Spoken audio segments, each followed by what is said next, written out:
Right. ಯಾವಾಗ G of X ಕೊಟ್ಟಿರ್ತಾರೆ ಆಗ ನೀವು ಮೀನ್ ಅನ್ನ ಕ್ಯಾಲ್ಕುಲೇಟ್ ಮಾಡೋ ಫಾರ್ಮುಲಾ ಯಾವುದು? G of X into correct. Now what is the variance? How to calculate variance?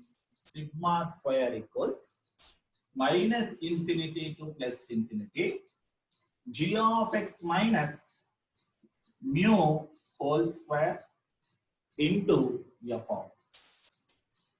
This is the formula for finding the variance when g of x is given. Right? G of x kottaga variance na ನಾವು ಯಾವ ತರ calculate ಮಾಡ್ತೀವಿ. This is the formula. This is what we have done in the last class. ಇದ್ರ ಮೇಲೆ problems ಮಾಡಿದ್ವಿ ಅಲ್ವಾ. So ಇವತ್ತೇನ್ ಮಾಡೋಣ, ಹೊಸ ಕಾನ್ಸೆಪ್ಟ್ ಮಾಡೋಣ. That is called as covariance. A very important concept, covariance. Put a heading now, covariance.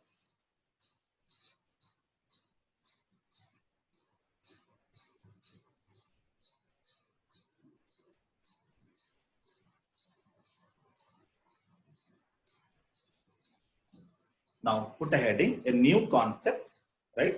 Covariance.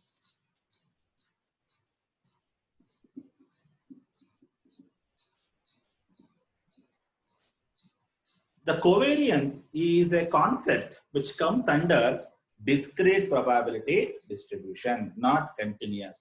So this is the concept comes under discrete probability distribution.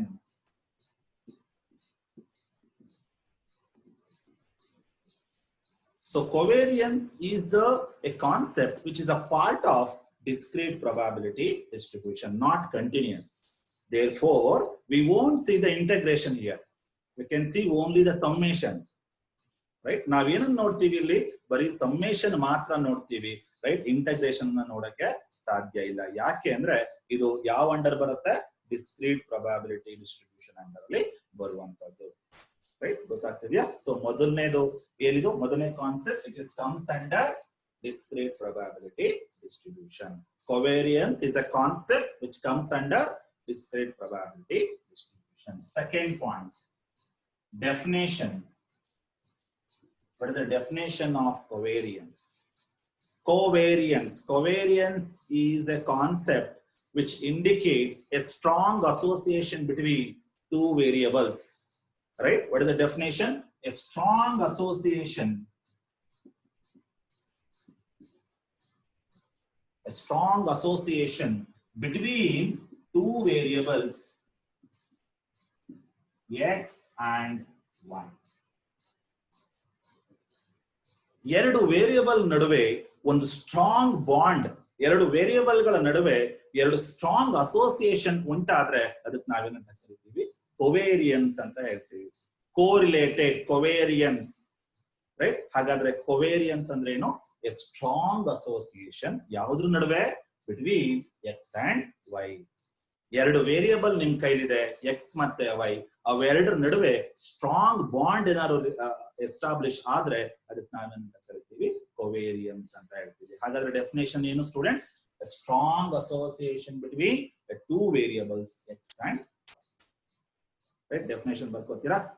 Definition: a strong association between two variables x and y is called as covariance. Right? Those who are joined lately, so I have started a new concept called covariance. Right? It is comes under discrete probability distribution. So we can see only the summation instead of integration. Integration ನೀವು ನೋಡಕ್ ಸಾಧ್ಯನೇ ಇಲ್ಲ. ಯಾಕೆ ಅಂದ್ರೆ ಇದು discrete probability distribution. ಇಲ್ಲಿ ನಾವು ಏನ್ ನೋಡ್ಬೋದು? ಇಲ್ಲಿ ಸಮ್ಮೇಷನ್ ಮಾತ್ರ ನೋಡ್ಬೋದು, ಇಂಟಗ್ರೇಷನ್ ನೋಡಕ್ ಸಾಧ್ಯ ಇಲ್ಲ. ರೈಟ್? ಹಾಗಾದ್ರೆ ಡೆಫಿನೇಷನ್ ಏನಂತ ಹಾಗಾದ್ರೆ, it indicates, covariance indicates a strong association between two variables X and Y. Right? ಅದಕ್ಕೆ ನಾವು ಕೊವೇರಿಯನ್ಸ್ ಅಂತ ಹೇಳ್ತೀವಿ. ನಮ್ಮ ರಿಯಲ್ ಲೈಫ್ ಅಲ್ಲೂ ನಾವು ಕೊವೇರಿಯನ್ಸ್ ನ ನೋಡ್ತೀವಿ. ರೈಟ್? ಎರಡು ವೇರಿಯಬಲ್ ನಡುವೆ ಸ್ಟ್ರಾಂಗ್ ಅಸೋಸಿಯೇಷನ್ ಇದೆ. For example, teachers and student, a strong association is there, right? Without teacher there is no existence of student, right? Without student there is no existence of teacher, right? Strong association ಇದೆ ಯಾವ್ದ್ರ ನಡುವೆ? Teacher ಮತ್ತೆ student ನಡುವೆ. ಅದಕ್ಕೆ ನಾವೇನಂತ ಕರಿತೀವಿ? Covariance ಅಂತ ಹೇಳ್ತೀವಿ. ರೈಟ್? ಇನ್ನೊಂದಿದೆ, ರಿಫಿಲ್ ಮತ್ತೆ ನಿಬ್, ಸ್ಟ್ರಾಂಗ್ ಅಸೋಸಿಯೇಷನ್ ಅಲ್ವಾ? ಅವೆರಡಕ್ಕೂ ಕೊವೇರಿಯನ್ಸ್ ಇದೆ. ಗಂಡ ಹೆಂಡತಿ ಕೊವೇರಿಯನ್ಸ್ ಇದೆ, ರೈಟ್. ಯಾವಾಗ ಅಂದ್ರೆ ಜಗಳ ಆಡದೆ ಇದ್ರೆ ಅದು ಕೊವೇರಿಯನ್ಸ್ ಆಗಿರುತ್ತೆ, ರೈಟ್. ಬೆಳಿಗ್ಗೆ ಸಂಜೆ ಪ್ರತಿ ದಿನ ಸುಪ್ರಭಾತ ಹೇಳ್ತಾ ಇರೋದು ಕೊವೇರಿಯನ್ಸ್ ಆಗ ಸಾಧ್ಯ ಇಲ್ಲ. There is a strong association between any two variables is called as covariance, right. ನೀವು ಯಾವ್ದಾದ್ರು ತಗೊಳ್ಳಿ, ಬಟ್ ಇಟ್ ರಿಯಲ್ ಟೈಮ್ ಅಲ್ಲೂ ನಮಗೆ ಕೊವೇರಿಯನ್ಸ್ ನೋಡಕ್ ಸಾಧ್ಯ ಇದೆ. Got it? A fan and electricity, right? Same way, home appliances and kitchen, there's a covariance, right? There is a strong association between two variables x and y is called as covariance. Now, what is the formula?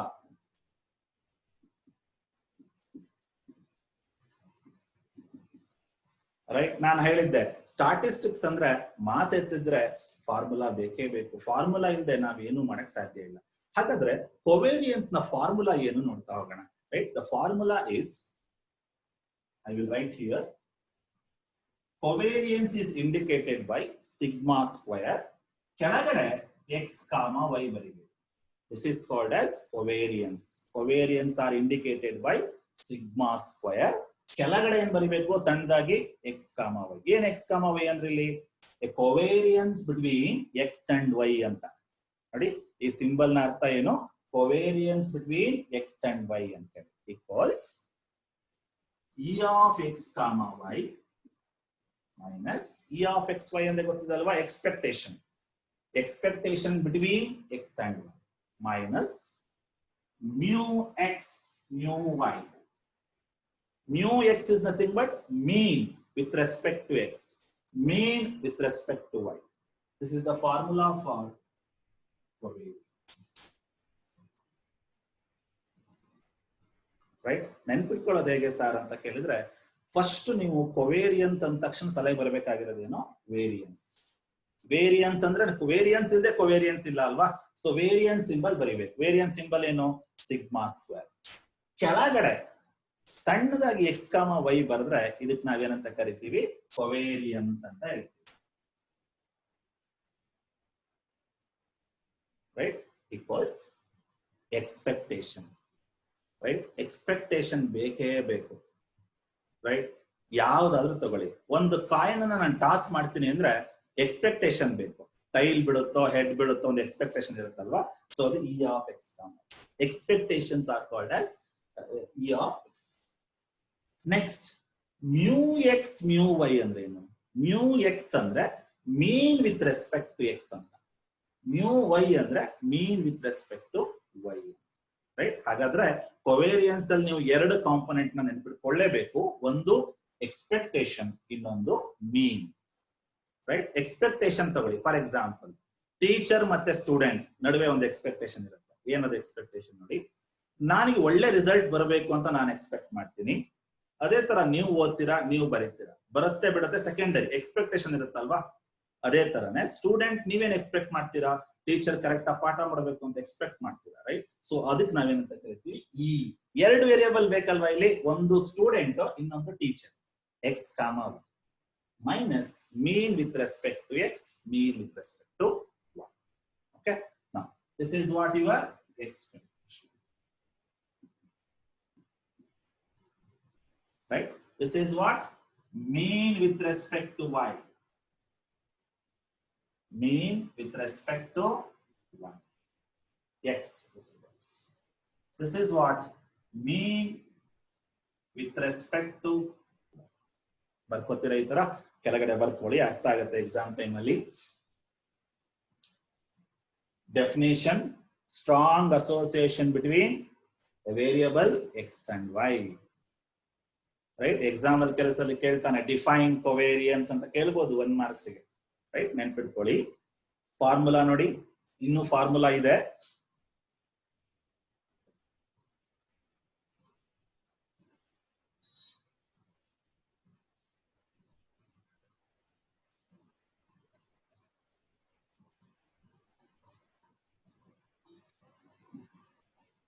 Right. ನಾ student ಇನ್ನೊಂದು ಗಮನಿಸ್ಬೇಕಿಲ್ಲಿ, E of X ಕಾಮ ವೈಗೂ ಒಂದು formula ಇದೆ ನೋಡಿ.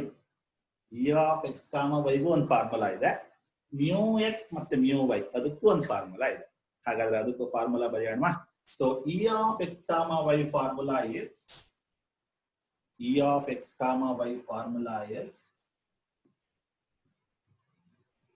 right. ನೋಡಿ ಹೆಂಗೆ link ಇದೆ ನೋಡಿ, ಈ ಫಾರ್ಮುಲಾ ಇಂದ ಇನ್ನೊಂದು ಫಾರ್ಮುಲಾ, ಅಂದ್ರೆ ಇದಕ್ಕೊಂದು ಫಾರ್ಮುಲಾ ಇದೆ, ಇದಕ್ಕೊಂದು ಫಾರ್ಮುಲಾ ಇದೆ, ಇದಕ್ಕೊಂದು ಫಾರ್ಮುಲಾ ಇದೆ, ರೈಟ್. ಹಾಗಾದ್ರೆ ಮೊದಲನೇದೇನು E of x comma y equals summation, ಎರಡು ಸಮ್ಮೇಶನ್ ಹಾಕ್ಬೇಕು. ಯಾಕೆ ಅಂದ್ರೆ ಎರಡು ವೇರಿಯಬಲ್ ಇದೆ ಅಲ್ವಾ, ಎಕ್ಸ್ ಮತ್ತೆ ವೈ, ಹಾಗಾಗಿ ಎರಡು ಸಮ್ಮೇಶನ್ ಬೇಕಾಗುತ್ತೆ. ಒಂದು ಎಕ್ಸ್, ಇನ್ನೊಂದು ವೈ, ಇಬ್ರು ನಡ್ಕೊಂಡು ಹೋಗ್ಲೇಬೇಕು. ಕೊವೇರಿಯನ್ಸ್ ಅಂದ್ರೆ ಎರಡು, ನೀವು ಯಾವ್ದಾದ್ರು ತಗೊಳ್ಳಿ, ಎರಡು ವೇರಿಯಬಲ್ ಇರಬೇಕು, ಎಕ್ಸ್ ಅಂಡ್ ವೈ, ಓಕೆನಾ. ಎರಡು ಸಮ್ಮೇಶನ್ ಹಾಕಿ, ಎರಡು ವೇರಿಯಬಲ್ ಇದೆ ಅಲ್ವಪ್ಪ. ಸೊ ಏನ್ ಬರೀಬಹುದು, ಮೊದಲನೇದು ಎಕ್ಸ್ ಮೀನ್ ಅಲ್ವಾ, ಮೀನ್ ಕ್ಯಾಲ್ಕುಲೇಟ್ ಮಾಡಿದ್ವಿ ನೋಡಿ formula, X into F of X, ಆ ಫಾರ್ಮುಲಾ ನೆನ್ಪಿಟ್ಕೊಳ್ಳಿ, ಅದೇ ತರ ಇದೆ ಇದು, right. So X into Y into, ನೋಡಿ ಎರಡು ವೇರಿಯಬಲ್ ಇದೆ ಅಲ್ವಾ, ಸೊ ಹಾಗಾಗಿ X into Y into F of X comma Y. This is the formula for finding expectation, right. ಇಲ್ಲಿ ಏನ್ ರಿಸಲ್ಟ್ ಬರುತ್ತೋ ಅದನ್ನ ಎಲ್ಲಿ ಸಬ್ಸ್ಟಿಟ್ಯೂಟ್ ಮಾಡಬೇಕು, ಇಲ್ಲಿ ಸಬ್ಸ್ಟಿಟ್ಯೂಟ್ ಮಾಡಬೇಕು. ಗೊತ್ತಾಗ್ತಿದೆ ಸ್ಟೂಡೆಂಟ್ಸ್, ಇಲ್ಲಿ ಏನಿಂದ ರಿಸಲ್ಟ್ ಬರುತ್ತೋ, ನಿಮಗೆ ಏನಾದ್ರು ರಿಸಲ್ಟ್ ಬರ್ಬೋದು, ಆ ರಿಸಲ್ಟ್ ಅನ್ನ ಎಲ್ಲಿ ಸಬ್ಸ್ಟಿಟ್ಯೂಟ್ ಮಾಡಬೇಕು, ಇಲ್ಲಿ ಸಬ್ಸ್ಟಿಟ್ಯೂಟ್ ಮಾಡ್ಬೇಕಲ್ವಾ. ಇದೇ ಫಾರ್ಮುಲಾ ಅಲ್ವಾ ಇಲ್ಲಿರೋದು, ನೋಡಿ ಲಿಂಕ್ ಮಾಡ್ಕೋಬೇಕು. Okay, next mu X mu Y, ಅದಕ್ಕೂ ಫಾರ್ಮುಲಾ ಇದೆ ನೋಡೋಣ. ಮ್ಯೂ ಎಕ್ಸ್ ಈಕ್ವಲ್ಸ್, ಮ್ಯೂ ಅಂದ್ರೆ ಏನು, ಮೀನ್ ಅಲ್ವಾ. ಮೀನ್ ಅಂದ ತಕ್ಷಣ ಏನ್ ಬರ್ಬೇಕು ತಲೆಗೆ, ಸಮ್ಮೇಶನ್. ಯಾಕೆ ಹೇಳಿ, ಕೊವೇರಿಯನ್ಸ್ ಕಮ್ಸ್ ಅಂಡರ್ ಡಿಸ್ಕ್ರೀಟ್. ಡಿಸ್ಕ್ರೀಟ್ ಅಂದ್ರೇನು, ಸಮ್ಮೇಶನ್. ಕಂಟಿನ್ಯೂಸ್ ಅಂದ್ರೇನು, ಇಂಟಗ್ರೇಷನ್. That's it, right. ಅದರ ಸಮ್ಮೇಶನ್, ಒಂದೇ ಸಮ್ಮೇಶನ್ ಹಾಕ್ಬೇಕು ಸ್ಟೂಡೆಂಟ್ಸ್. ಯಾಕೆ ಹೇಳಿ, ಒಂದೇ ವೇರಿಯಬಲ್ ಇರೋದಿಲ್ಲಿ, ಹಾಗಾಗಿ ಒಂದ್ summation, X into g of x, right. This is the second formula for finding the mean. ಇಲ್ಲಿ ಏನ್ ರಿಸಲ್ಟ್ ಬರುತ್ತೋ ಅದನ್ನ ಎಲ್ಲಿ ಸಬ್ಸ್ಟಿಟ್ಯೂಟ್ ಮಾಡಬೇಕು, ಇಲ್ಲಿ ಸಬ್ಸ್ಟಿಟ್ಯೂಟ್ ಮಾಡಬೇಕು. ಗೊತ್ತಾಗ್ತಿದೆಯಾ ಸ್ಟೂಡೆಂಟ್ಸ್, ನೋಡಿ ಇಲ್ಲಿ ಏನ್ ಮೀನ್ ವ್ಯಾಲ್ಯೂ ಬರುತ್ತೋ ಅದನ್ನ ಇಲ್ಲಿ ಸಬ್ಸ್ಟಿಟ್ಯೂಟ್ ಮಾಡಬೇಕು. ನೆಕ್ಸ್ಟ್ ಇನ್ನೊಂದು ಯಾವುದು, ಮ್ಯೂ ವೈ ಅಲ್ವಾ.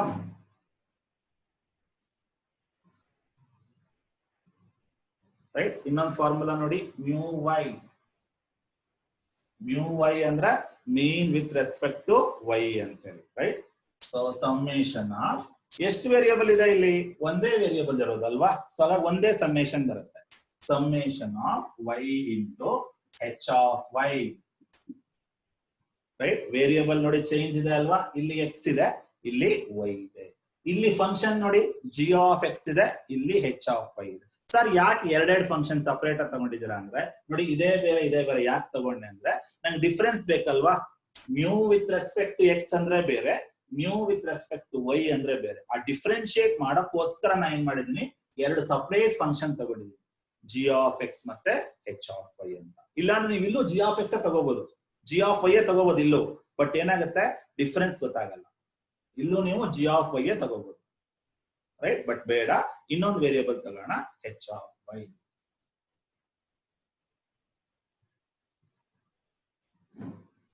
ರೈಟ್ ಸ್ಟೂಡೆಂಟ್ಸ್, ಹಾಗಾದ್ರೆ ಇಲ್ಲಿ ಬರೋ ವೇರಿಯಬಲ್ ಆನ್ಸರ್ ನ ಎಲ್ಲಿ ಸಬ್ಸ್ಟಿಟ್ಯೂಟ್ ಮಾಡಬೇಕು, ಇಲ್ಲಿ ಸಬ್ಸ್ಟಿಟ್ಯೂಟ್, ರೈಟ್. ಗೊತ್ತಾಗ್ತಿದ್ಯಾ. ಹಾಗಾದ್ರೆ ನಾನು ಏನ್ ಮಾಡಿದೆ, ಇಲ್ಲಿ E of X comma Y ಗೆ ಒಂದು formula, right. Mu with respect to X ಗೆ ಒಂದು formula, mu with respect to Y ಗೆ ಒಂದು ಫಾರ್ಮುಲಾ. ಎಲ್ಲದಕ್ಕೂ ಸಪರೇಟ್ ಫಾರ್ಮುಲಾ ಇದೆ. ಈ ಮೂರು ವ್ಯಾಲ್ಯೂ ಎಲ್ಲಿ ಸಬ್ಸ್ಟಿಟ್ಯೂಟ್ ಮಾಡಬೇಕು, ಇಲ್ಲಿ ಸಬ್ಸ್ಟಿಟ್ಯೂಟ್ ಮಾಡಿ. ನೋಡಿ ಮೊದಲನೇದು ವ್ಯಾಲ್ಯೂ ಇಲ್ಲಿಂದ ಬರುತ್ತೆ, ಅದನ್ನ ಇಲ್ಲಿ ಸಬ್ಸ್ಟಿಟ್ಯೂಟ್ ಮಾಡಬೇಕು. ಇದ್ರ ವ್ಯಾಲ್ಯೂ ಎಲ್ಲಿಂದ ಬರುತ್ತೆ, ಇಲ್ಲಿಂದ ಬರುತ್ತೆ, ಇಲ್ಲಿ ಸಬ್ಸ್ಟಿಟ್ಯೂಟ್ ಮಾಡಬೇಕು, ರೈಟ್. ಸೊ ಇದ್ರ ವ್ಯಾಲ್ಯೂ ಎಲ್ಲಿಂದ ಬರುತ್ತೆ, ಇಲ್ಲಿಂದ ಬರುತ್ತೆ, ಅದನ್ನ ಇಲ್ಲಿ ಸಬ್ಸ್ಟಿಟ್ಯೂಟ್ ಮಾಡಬೇಕು. ಇಷ್ಟು ಕೊವೇರಿಯನ್ಸ್.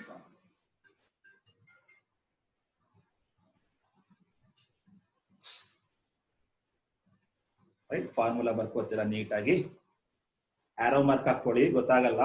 ಮ್ಯೂ ವೈ ಇಲ್ಲಿ ಹಾಕ್ಬೇಕು, ಮ್ಯೂ ಎಕ್ಸ್ ಇಲ್ಲಿ ಸಬ್ಸ್ಟಿಟ್ಯೂಟ್ ಮಾಡಬೇಕು, E of X comma Y ಇಲ್ಲಿ ಸಬ್ಸ್ಟಿಟ್ಯೂಟ್ ಮಾಡಿ.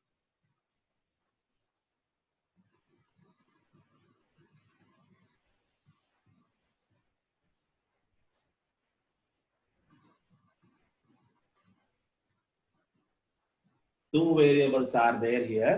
E of x comma y nothing but two variables. That's what put two summations.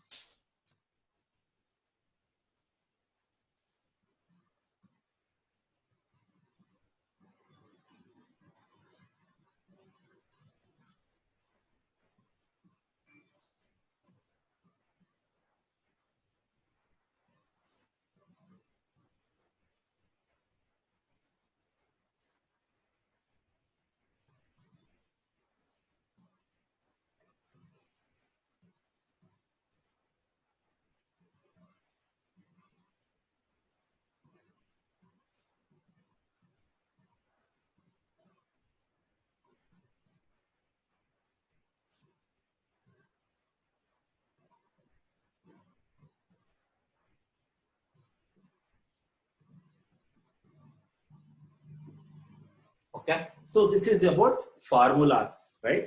That's it. Variance background history is what I did now. That is the only thing, right? So what is a variance then? Variance is nothing but a strong relationship between two variables x and y, right? How to indicate the variance? Variance is indicated by sigma square x comma. This is called as covariance, right? ಹಾಗಾದ್ರೆ ಒಂದು problem ಮಾಡೋಣ ಇದ್ರ ಮೇಲೆ. Formula ಇನ್ನೊಂದ್ಸಲಿ ನೋಡ್ಕೋತೀರಾ? Formula ನೋಡಿ ಇನ್ನೊಂದ್ಸಲಿ. I'll give a few minutes time. Go through the formula once.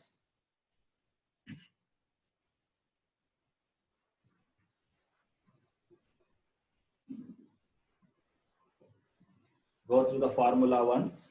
Try to remember.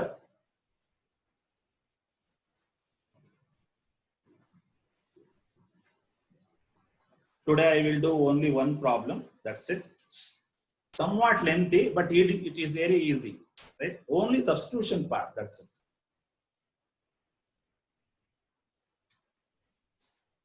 Go through the formula once. Try to remember.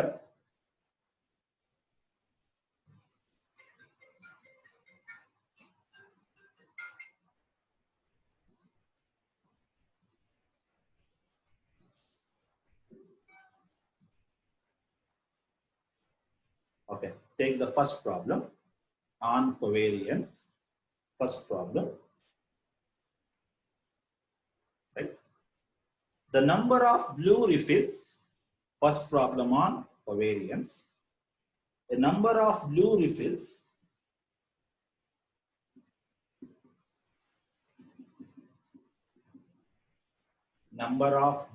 RIFFILS. Number of blue refills x. Number of blue refills x and number of red refills. Number of red refills y are selected randomly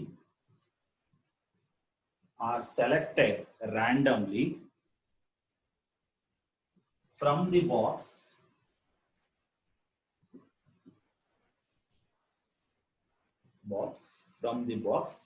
is the following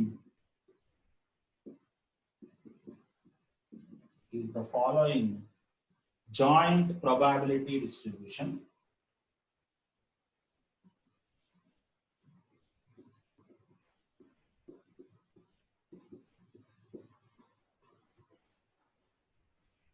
Right, I will repeat. Number of blue refills x, number of red refills y are selected randomly from the box is the following joint probability distribution. ಇದ್ಯಾವುದು sir? Discrete ಕೇಳಿದ್ವಿ, continuous ಕೇಳಿದ್ವಿ, ಇದ್ಯಾವುದು ಹೊಸದಾಗಿ ಬಂತು sir? Joint probability distribution.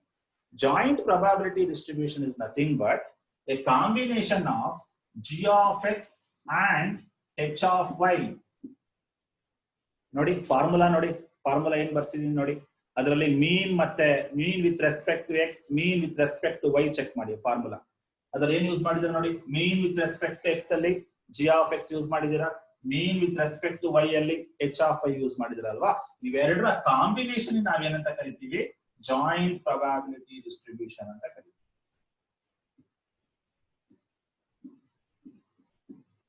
Right students ಗಮನಿಸಿ, problem ಇದಲ್ಲ, just ಹೇಳ್ತಾ ಇರೋದು. ಇಲ್ಲೊಂದು ಸೆಂಟೆನ್ಸ್ ಬಂದಿದೆ ನೋಡಿ, ಜಾಯಿಂಟ್ ಪ್ರೊಬಾಬಿಲಿಟಿ ಡಿಸ್ಟ್ರಿಬ್ಯೂಷನ್. ಹಂಗಂದ್ರೆ ಜಿ ಆಫ್ ಎಕ್ಸ್ ಮತ್ತೆ ಹೆಚ್ ಆಫ್ ಐ ಎರಡು ಫಂಕ್ಷನ್ ಕಂಬೈನ್ ಮಾಡಿದ್ರೆ ನಿಮಗೆ ಏನ್ ಸಿಗುತ್ತೆ? Joint probability distribution. ಸರ್ ಇದು ಎಲ್ಲಿ ಬಂದಿದೆ? ಮುಂದ್ ಬರುತ್ತೆ, ಬರೀತಿದ್ದೀನಿ. ರೈಟ್, ನಾನು ಟೇಬಲ್ ಬರುತ್ತೆ, ಅಲ್ಲಿ ಬರುತ್ತೆ ಜಿ ಆಫ್ ಎಕ್ಸ್ ಮತ್ತೆ ಹೆಚ್ ಆಫ್ ಐ ಎರಡು ಸೇರಿಸಿದ ಏನಾಗುತ್ತೆ? Joint probability distribution. ಬರ್ಕೊಳ್ಳಿ, ಸೈಡ್ ಅಲ್ಲಿ ಬರ್ಕೊಳ್ಳಿ, ಪ್ರಾಬ್ಲಮ್ ಅಲ್ಲಿ ಬರ್ಕೋಬೇಡಿ, ಸೈಡ್ ಅಲ್ಲಿ ಪಕ್ಕದಲ್ಲಿ ಬರ್ಕೊಳ್ಳಿ. The combination of g of x and h of y is called as joint probability distribution. Right? Joint probability distribution is as follows. One table ಕೊಟ್ಟಿದ್ದಾನೆ, ಅವನೇ ಕೊಟ್ಟಿದ್ದಾನೆ. Table is given.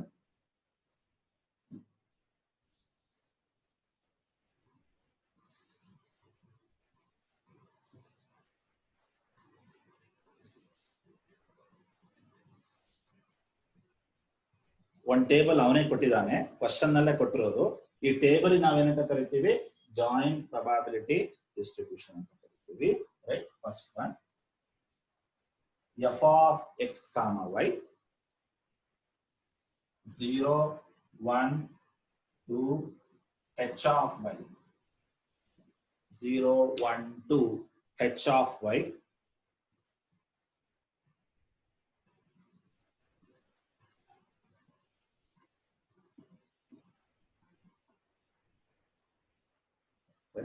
next 0 1 2 g of x 0 1 2 g of x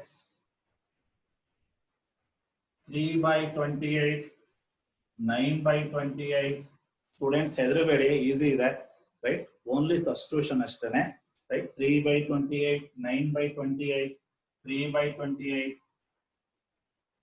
19 by 28 3 by 14 3 by 14 0 3 by 7 3 by 7 1 by 28 0 0 1 by 28 5 by 14 15 by 28 3 by 28. This is x. Row is x. Column is y. Barkoli, column is y. Row is x.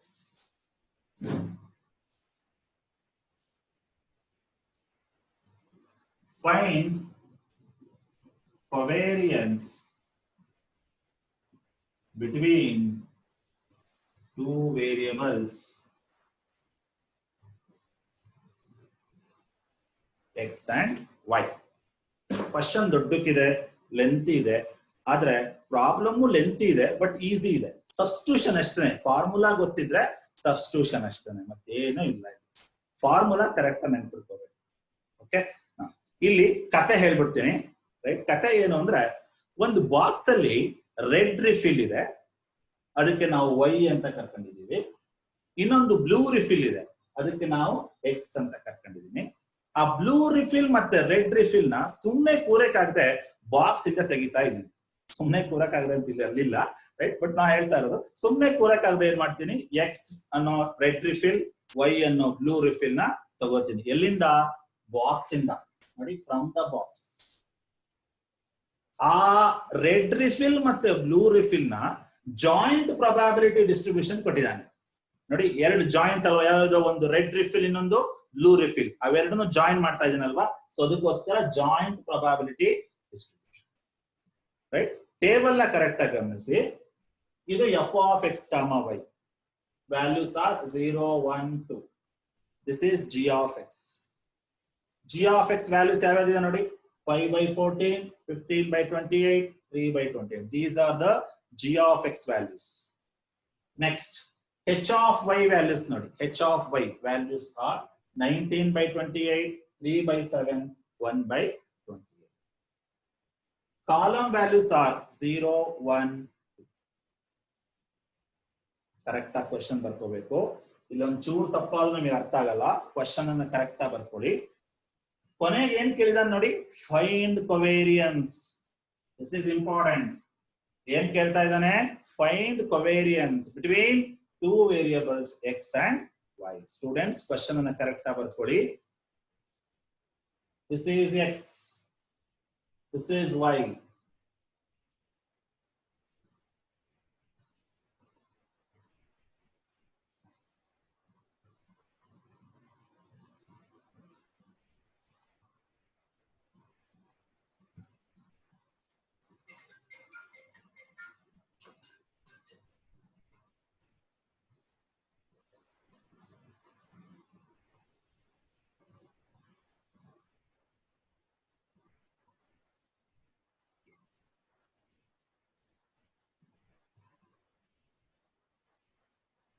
So in the second session, we will start the problem.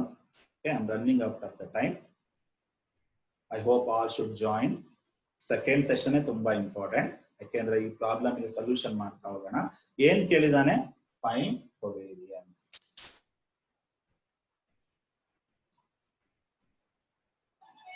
Correct ಆಗಿ question ಬರ್ಕೊಳ್ಳಿ. This is g of x, h of y, f of x, y. This is x. These are y.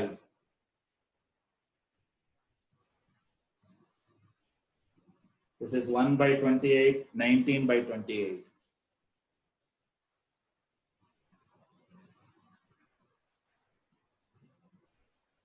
Okay, now observe here. ನಾನಿನ್ನು solution ಶುರು ಮಾಡ್ತಾ ಇಲ್ಲ, ಎರಡನೇ session ಅಲ್ಲಿ start ಮಾಡ್ತೀನಿ. ಅದಕ್ಕಿಂತ ಮುಂಚೆ ಒಂದಷ್ಟು ಪ್ರಾಪರ್ಟೀಸ್ ನಿಮಗೆ ಕೇಳ್ತೀನಿ, ನೀವೇ ಚೆಕ್ ಮಾಡ್ಕೊಳ್ಳಿ. h of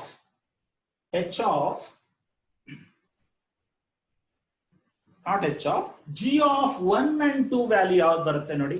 g of 1 and 2 ನೋಡಿ. g of 1 and g of 2 side ಅಲ್ಲಿ ಬರಿತಾ ಇದೀನಿ ನೋಡಿ, ಬರ್ಕೋಬೇಡಿ, ಜಸ್ಟ್ ಅಬ್ಸರ್ವ್ ಮಾಡಿ. g of 1 ಮತ್ತೆ g of 2 ಯಾವ ವ್ಯಾಲ್ಯೂ ಬರ್ಬೋದು ನೋಡಿ. ಇದಲ್ವಾ g, ಈ ಕಾಲಮ್ ಅಲ್ವಾ.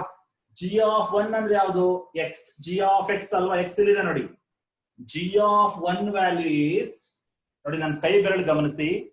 g of 1 value is 15 by 28 ನೋಡಿ. g of 1 value is 15 by 28. ಯಾಕೆ ಇದನ್ನ ಹೇಳ್ತಾ ಇದ್ದೇನೆ ಅಂದ್ರೆ, ಮುಂದೆ ಪ್ರಾಬ್ಲಮ್ ಮಾಡ್ಬೇಕಾದ್ರೆ ಬರುತ್ತೆ ಇದು, ಹಾಗಾಗಿ ಈಗಲೇ ಕೇಳ್ತಾ ಇದ್ದೀನಿ. g of 1 value is 15 by 28. What is g of 2 value? g of 2 value is, ನನ್ನ ಕೈ ಗಮನಿಸಿ, g of 2 value is 3 by 28. ಬರ್ಕೋತೀರಾ, right? This is g of 1. This is g of 2. ಮುಂದೆ ಪ್ರಾಬ್ಲಮ್ ಅಲ್ಲಿ ಬರುತ್ತೆ, ಸೊಲ್ಯೂಷನ್ ಮಾಡಬೇಕಾದ್ರೆ ಗೊತ್ತಾಗತ್ತೆ, ಇದೇ ವ್ಯಾಲ್ಯೂ ಬರುತ್ತೆ. ರೈಟ್ ಸ್ಟೂಡೆಂಟ್ಸ್, ಇನ್ನೊಂದ್ಸಲ ಹೇಳ್ತೀನಿ ನೋಡಿ. g of x ಇದೆ ಅಲ್ವಾ, ಇಲ್ಲಿ x ಅಂದ್ರೆ ಯಾವ ಕಾಲಮ್ ನೋಡ್ಬೇಕು, ಇಲ್ಲಿ ನೋಡ್ಬೇಕಲ್ವಾ ನೋಡಿ. x ಇದೆ ಅಲ್ವಾ, ಇಲ್ಲಿ x ಇದೆ ಅಂದ್ರೆ ಇದ್ ನೋಡ್ಬೇಕು ತಾನೆ ನೋಡಿ, ಇದು x ಇದು. g of 1 ಅಂದ್ರೆ ಯಾವುದು, ಇದಲ್ವಾ ನೋಡಿ. g of 1 is 15 by 28. g of 2 value is 3 by 28. ಬರ್ಕೊಳ್ಳಿ, ಸೈಡ್ ಅಲ್ಲಿ ಬರ್ಕೊಳ್ಳಿ. ನೆಕ್ಸ್ಟ್ ಪ್ರಾಬ್ಲಮ್ ಅಲ್ಲಿ ಸಬ್ಸ್ಟಿಟ್ಯೂಟ್ ಮಾಡ್ಬೇಕಾಗತ್ತೆ ನಾವು. This is g of 1, this is g of 2.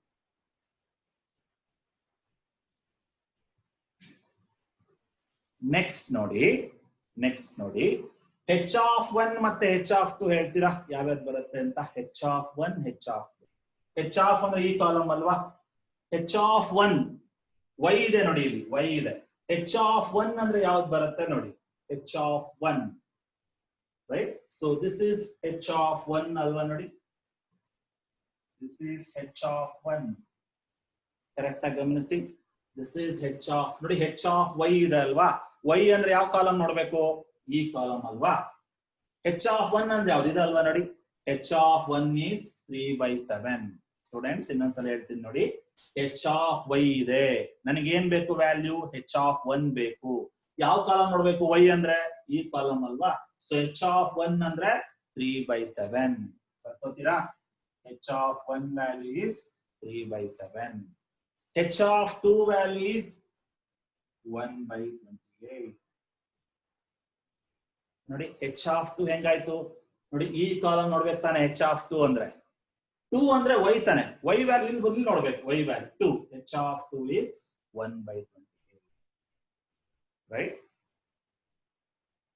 Sir ಇದು ಯಾಕೆ ಬರೆಸ್ತಿದ್ದೀರಾ ಅಂದ್ರೆ ಮುಂದೆ ಫಾರ್ಮುಲಾದಲ್ಲಿ ಸಬ್ಸ್ಟಿಟ್ಯೂಟ್ ಮಾಡ್ಬೇಕಾಗತ್ತೆ ಅದಕ್ಕೆ ಬೇಕಾಗುತ್ತೆ ರೈಟ್ ಇನ್ನೊಂದ್ಸಲ ಹೇಳ್ತೀನಿ ನೋಡಿ ದಿಸ್ ಇಸ್ g of 1 ಹೆಂಗೆ g of 1 g of x ಅಲ್ವಾ ಈ ಕಾಲಮ್ ನೋಡ್ಬೇಕು x ಅಂದ್ರೆ 1 ಅಲ್ವಾ ನೋಡಿ x ಅಂದ್ರೆ 1 ಇಲ್ಲಿ ನೋಡ್ಬೇಕು g of 1 is 15 by 28 g of 2 is 3 by 28 same way h of 1 ಅಂದ್ರೆ ಈ ಕಾಲಮ್ ನೋಡ್ಬೇಕು h of 1 y ವ್ಯಾಲ್ಯೂ 1 ಆಯ್ತಲ್ವಾ 1 ಅಂದ್ರೆ ಇದು h of 1 is 3 by 7 h of 2 y value ಏನಾಯ್ತು 2 ಆಯ್ತಲ್ವಾ ಅಲ್ಲಿ ಇದು ನೋಡ್ಬೇಕು h of 2 1 by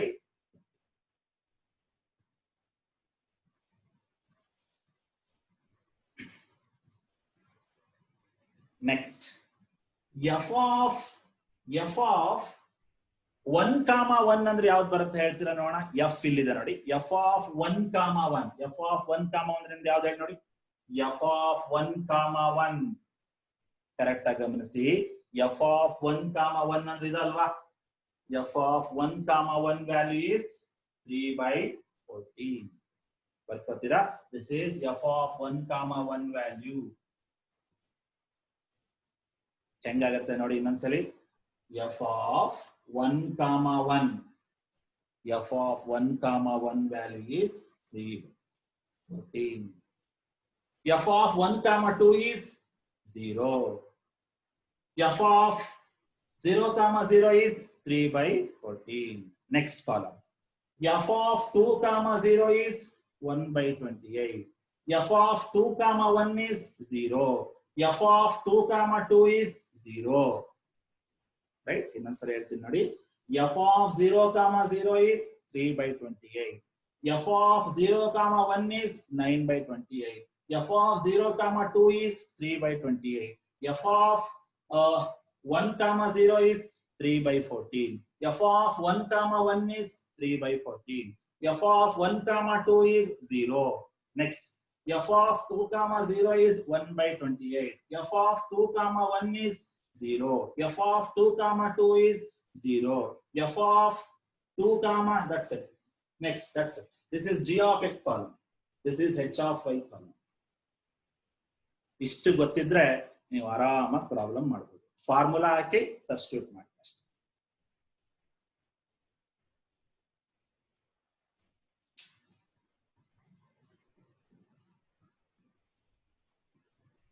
ಇನ್ನೊಂದ್ಸರಿ ನೆನಪಿಟ್ಕೋತೀರಾ g of 1 value is 15 by 28 g of 2 value is 3 by 28 h of 1 value is 3 by 7 h of 2 value is 1 by 8 f of 1 comma 1 value is 3 by 14 f of 1 comma 2 is 0 f of 2 comma 0 is 1 by 28 f of 2 comma 1 is 0 f of 2 comma 2 is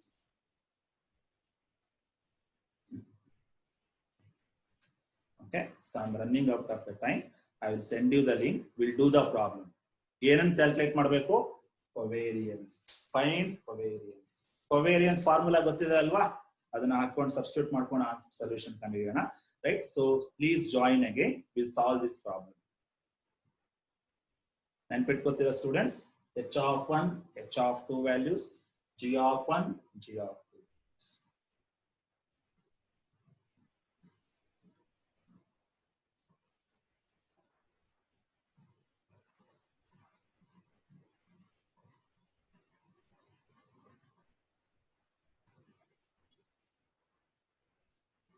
g of 1 g of 2 this is f of 1 comma 1 f of 1 comma 1 1 comma 1 1 comma 2 1